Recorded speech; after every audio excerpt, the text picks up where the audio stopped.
Late last year, a car drove through a Christmas village in Germany, killing 5 people and injuring over 200.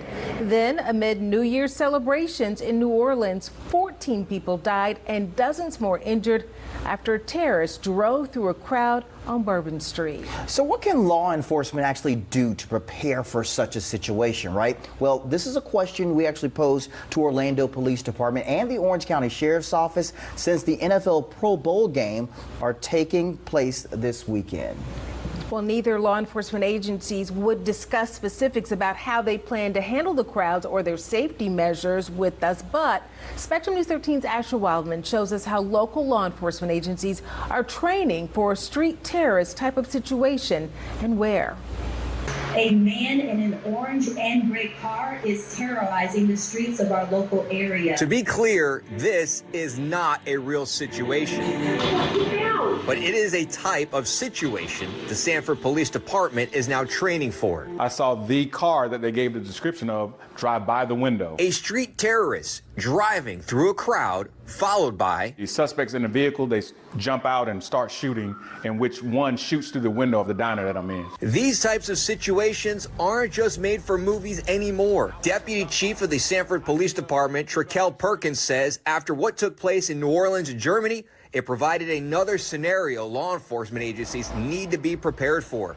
These types of scenarios are created at Decision Tactical in Sanford. It's scenario-based, and it's catered toward the actual agency, and there are scenes that look just like where the officers patrol, so it gives you a different vantage point, it gives you a different experience. The training isn't a set routine, though. So we have our commanders over here that are watching and listening to everything that's happening, and that way they can change the story based on what you do, what you say, where you stand. Remo Ayel is the co-founder and CEO of Decision Tactical.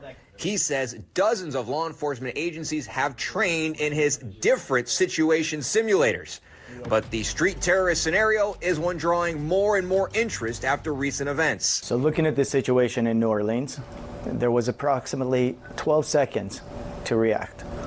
So they had 12 seconds to react from the point that the terrorist started driving through the barrier until he ended up hitting people. Deputy Chief Perkins walked me through this simulation, which, following the car in pursuit crashing, sees a gun owner in an apartment. My job is to determine if that individual is a threat.